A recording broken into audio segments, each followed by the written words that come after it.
stumbling out of bed, and I still got you in my head from all those pretty words you said. It's like I'm wasted. Every time I see your face, I'm losing track of time and space. I don't know where I am. It's like I'm wasted, and I won't waste it. And I promise that I will stand by you forever. I can't get you out of my mind. I will follow you wherever, and I won't waste it. Hi guys, if you're new here, I'm Leanna. I make videos about my family. I'm married to my husband Rob for God knows how many years now. We have 4 kids together. We have just moved from New Zealand back to the States. We have a 38-acre land house thing that we're trying to make into a farm, and we're remodeling the farmhouse as we go. Backstory, if you are new here and you haven't seen any previous videos, please check out my playlist called the Nuthouse After Dark that explains more about my history as the child of a narcissist and recovering from narcissistic abuse. This is another video in that series. Let's get going. Okay, that was weird. I got my Goosebumps shirt on today. Anybody else was into Goosebumps as a kid? Just me. Reppin'. For all those people who loved Goosebumps as a kid. Thumbs up, comment down below, something. I know, YouTuber trying to get thumbs up. You know, that's just how it is. Whatever. All right. So today, I'm just going to talk to you guys about being the whistleblower in my family and what that means. Whistleblower, we've all heard this term before. It's basically somebody who sees something going wrong and goes, that's not okay. Well, nobody likes the messenger. Everybody wants to kill the messenger. Everybody knows that saying, and that's no different when you are the whistleblower in a family with a toxic dynamic. I was the whistleblower for my family, and gonna let you know, not fun. Basically, I said no more. I don't want to live like this, and now I'm no contact with my mother and my grandmother and the rest of the family. I originally was the one who said I didn't want to be contacted anymore once I realized after years of trying that the situation just wasn't going to change. So that's why I decided to go no contact. Before that, I did a lot of gray rocking and a lot of, this is my boundaries, please don't cross them. Well, lots of years later, and everyone trying to cross every single boundary I put up, years later, here I am. Well, this is what happens when you're the whistleblower. Basically, you are probably the only sane one in your house, but you probably feel the most insane because everybody gaslights you.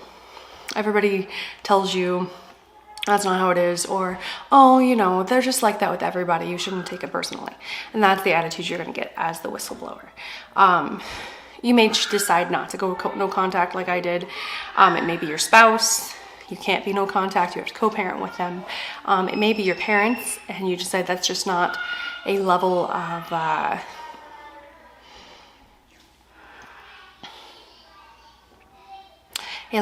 decision that you want to make. And honestly, I don't blame you for that. For years, I thought being no contact was something that was just too high stakes for me. And then I realized, you know, I was tired of being abused, and I didn't want my children to be abused. I didn't want to see my children seeing their mother be abused, and I didn't want them thinking that that was okay behavior. So that's what I ended up deciding.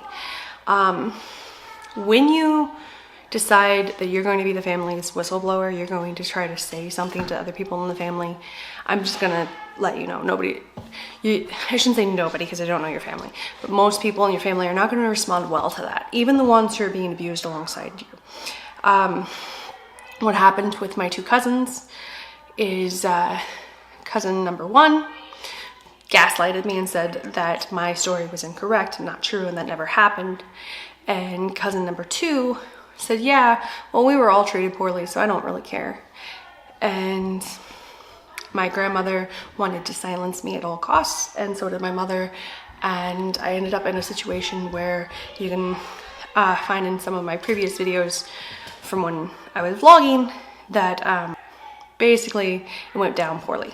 So basically when I decided to be the whistleblower of my family, it had come after my mom had convinced me that she needed to move in with me. She had convinced me that she had dementia. She had convinced me that that her sisters wouldn't give her a place to stay, that she had nowhere else to go, she had no bills, she couldn't afford her bills. And she just basically went on this laundry list of everything that she was wrong with her life and that she needed to stay with me, and she had nowhere else to go. I decided against my better judgment to go ahead and let her come stay with me. And that's when everything went downhill. She tried to reenact abusive, toxic cycles with my children, which I put a kibosh on that right away. She tried to drive a wedge between me and my husband. That was another thing that I was like, nope, not gonna happen. And when I took her to the doctor, because I was like, well, if you have dementia, we need to get you treated, she refused to cooperate with the doctor and the test they wanted to run. She was like, nope, nope, nope. And the doctor was like, well, if you have been diagnosed with dementia, then we can get that from your previous doctor. And she wasn't very cooperative with that information either. So after about 2 months, she started a huge fight in my house. I did a vlog where right after it happened. We both agreed that it would be best for her to go back to Florida. I agreed to pay for her ticket back to Florida. She was mad because I wouldn't pay to ship all of her stuff back to Florida. My thing was I paid for everything to come here, and you obviously want to go back, so you're gonna need to help me get you back. She was like, well, then I'll figure it out when I get there. She never contacted me to figure it out.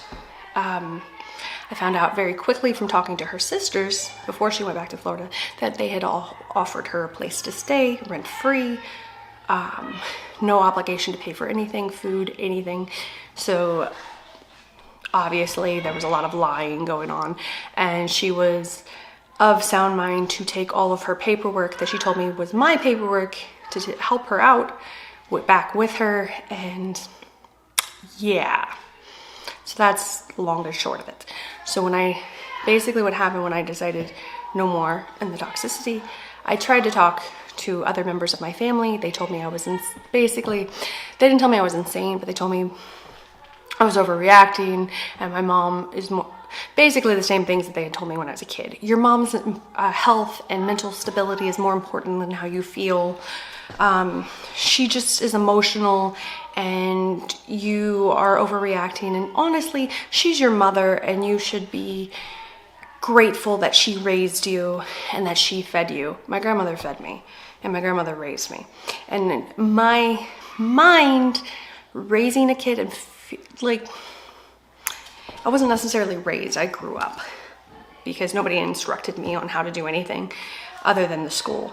And in my mind, feeding your child and putting a roof over their head and making sure they have electricity are the bare minimum you can do as a parent. So to tell me that I should be grateful for just having had that was a big old gaslight, and telling me my story isn't real. And from what I've found from talking to other whistleblowers and other people that have stood up and said this isn't right, this is an unhealthy dynamic, I do not want to be part of this dynamic. I want to have healthy boundaries. They have received the same response I have, being told that their feelings are not legit, their story is not true, and that they're overreacting to their parent or their grandparent or whoever it is that is gaslighting them. And it's just not a good situation to be the whistleblower. But honestly, I found that most people who are the whistleblowers and are the people who stand up to the toxic situation are the ones who end up thriving in the end. I have done a lot of healing over the years, and I've been able to not repeat this nasty toxic cycle with my own children. My kids are actually very well adjusted. You can probably hear them in the background because the walls in this house are paper thin, and I mean, oh my god, paper thin. We're working on it, trying to lower the level of vibrating, yelling, and noise that you hear, but you're just gonna hear a lot of this.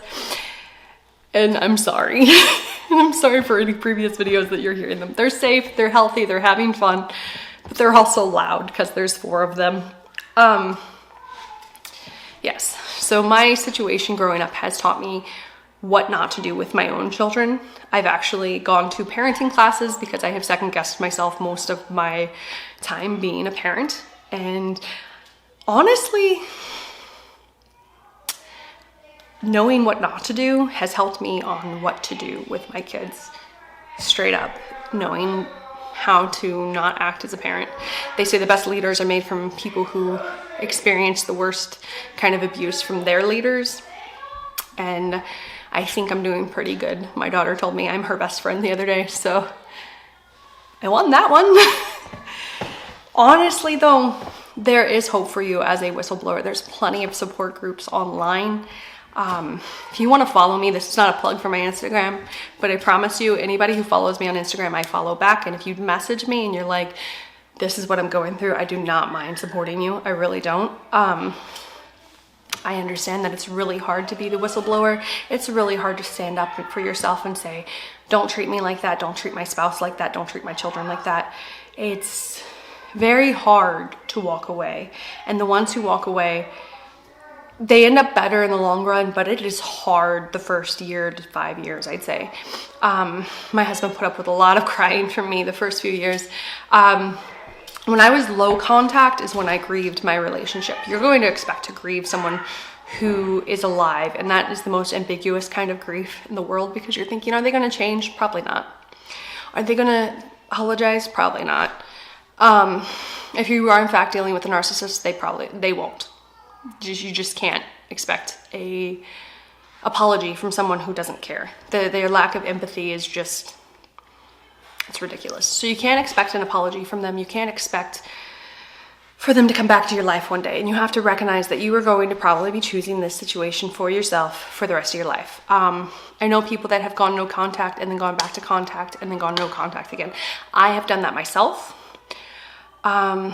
But I am on the final no contact. And when I had gone no contact before, it was for like a month or 2 at a time. You have to get to a point in your life where you are okay with not caring what someone else thinks. And that's hard when you have a neurotypical brain, because your empathy kicks in and you're like, I wouldn't want someone to do this to me. But you have to recognize the person that you're cutting off is not neurally typical, and that they don't see anything from the other person's point of view. They don't care what you think. They have no empathy for you, and they will not change their behavior. In fact, they believe that you saying, don't do this to me, is unacceptable. I got harassed by my grandmother when I finally went no contact. I had to change my phone number. And honestly, us moving has been the best thing, because there's no more random letters in the mail trying to suck me back in and hoover me back in and trying to promise things that aren't going to happen. Or to try to guilt me by saying, you know, you're overreacting, you're hurting me, why would you do this to me? Expect a lot of that, especially with a narcissist. They are going to try to guilt you. They're going to try to manipulate you. They're not going to take any responsibility. They're going to gaslight you. They're going to tell you you're not seeing it the right way. My way is the right way. They're not going to be willing to compromise. And that is how it is. And when you're the child of a narcissist and you stand up and do that, they're going to be especially upset, because you are their property in their mind.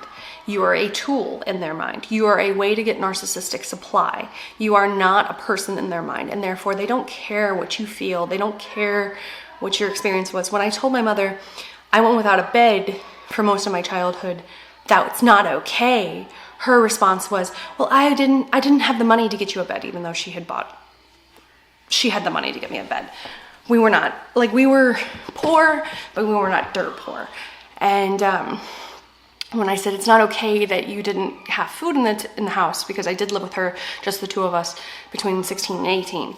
And she said, well, you know, I had other stuff going on, so I can't do that. I rode my bike 5 miles to my grandmother's house to make sure I ate.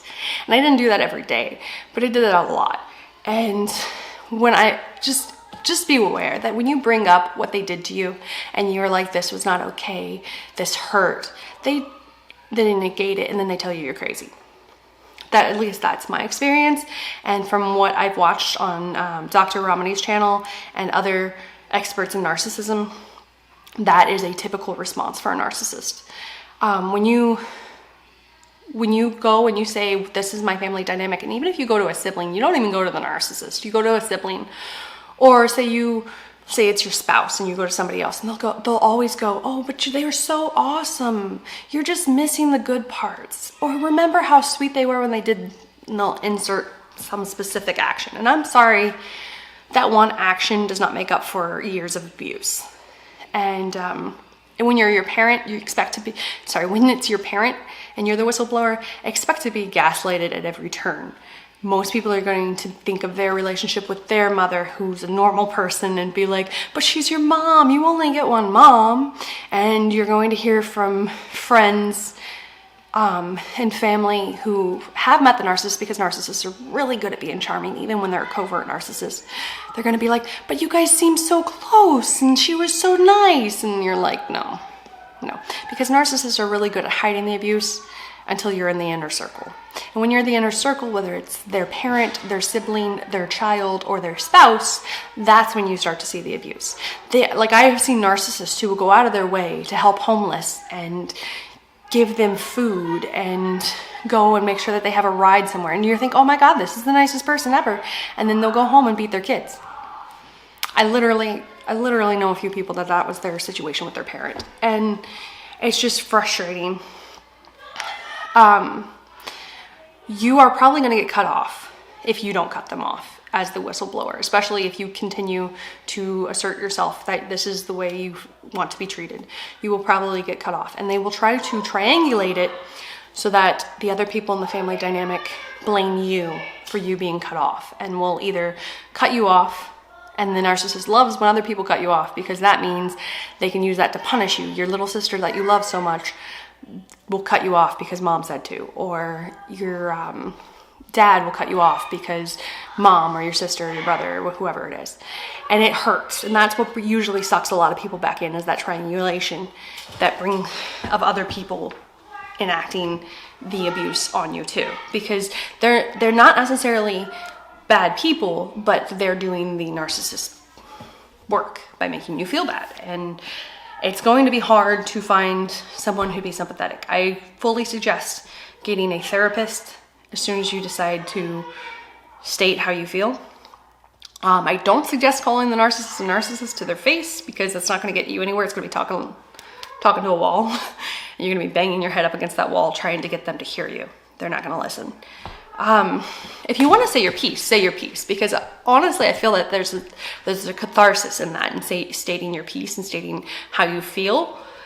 But be prepared for the backlash. And narcissists will try to take you down at every level. Some get really, really crazy. I got lucky that all of my narcissists were in another state when I finally did a full-on, I'm going to stand up to you. And they still tried to ruin my life. But they had forgotten that I basically took 10 years, maybe 13. Yeah, because I moved to Florida when I was 19. Moved to Florida when I was 19. And over that course of time, when I finally cut my mother off when I was 32, I had gone low contact. I had removed any way of them being able to punish me. I set up safety nets with friends that had nothing to do with my family, and I had basically slowly eroded away the relationship. I was lucky because I lived in another state, and being honest, I didn't really have to interact with them more than the couple of times a month my mother would call. I would not answer the phone if she called 3 times a row in a day, because she would get mad if I didn't answer the phone when she called. But I didn't really have to deal with many repercussions because we were in a different state most of the time. I met my husband at 20, and we have been all over the world where we live, and it was easier to just be like, oops, I'm in another time zone. So I was able to get around a lot of things until I finally just went no contact. And that's when they had their big explosion. They started blowing up all my social media, personal, public, all that jazz. They started emailing me every day. They were sending me letters in the mail every day. They were calling me every day until I changed my phone number. No one on my mother's side of the family talks to me. I don't know my father's side of the family. I'm working that side out. I don't know what I'm going to do with that, but I'll give you guys an update when I have one.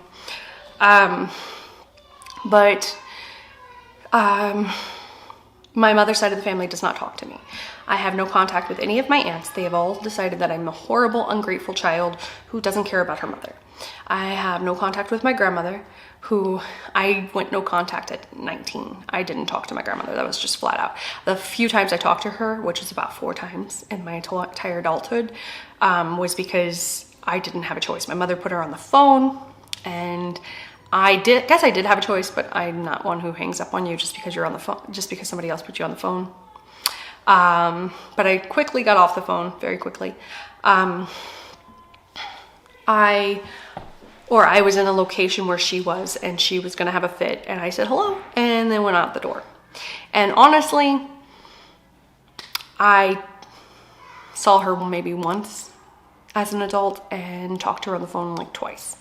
So there's that. My mother, I've been no contact for 4 years, almost 5 years. It's been a long time. My mother was low contact before that. So if you want to try low contact before you try no contact, that is actually usually works out for a lot of people, especially if they have younger siblings, or they have the reason to talk to the narcissist. I'm lucky in the fact that my mother isn't married to my father. I have no siblings, and so there wasn't anybody really close that she could cut me off from. She did cut me off from all of her sisters. My 2 cousins I was raised with had stopped talking to me years before because I had actually come to them about the toxic dynamic before that, and they gaslighted me and told me it didn't happen. So I was like, okay, cool. And they also wanted to be toxic themselves during our adulthood, and I just wasn't having it. I'm not going to talk to someone who treats me in a way that I'm not okay with being treated. I mean, you teach people how to treat you by what you accept, and I honestly made a very clear line in the sand. No, you will not cross these boundaries. And so I guess I had been no contact with those 2 cousins for about 16 years, with the one cousin, and the other cousin actually longer than that. I hadn't seen either one of them since I was in Indiana, so I'd say 17, 18 years is the last time since I really talked to them, and I tried to have a conversation with them about what was going on in our house back then, and they decided that they didn't care.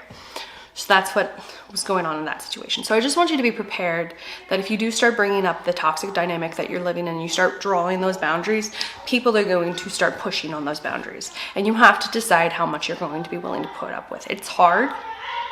I really suggest getting a therapist and talking it out with them before you do any major revamp of your life. And if you can't go no contact, go low contact, because low contact, you still talk to them, but you don't have to interact with them very much, and you only do it for the sake of being able to see the people in your life that you care about, that you know might cut you off if you dig your feet in the sand. Because I do recognize that sometimes you have an awesome dad or an awesome mom, and your mother or father is the narcissist. So I understand if that's the case for you. Or if it's your spouse and you're not prepared to get divorced, or you don't want to get divorced because you want to see your kids every day, I completely understand. But yeah, that's pretty much my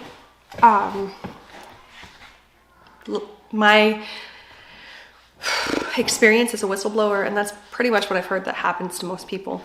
If you have any questions, comment down below. Give this video a thumbs up if you liked it, if you want more content like this, and I shall see you guys on the next one. Thank you guys so much for watching. I really appreciate it. Sending all my love out to you guys. Stay safe out there, make good choices, and I'll see you on the next one. Bye guys.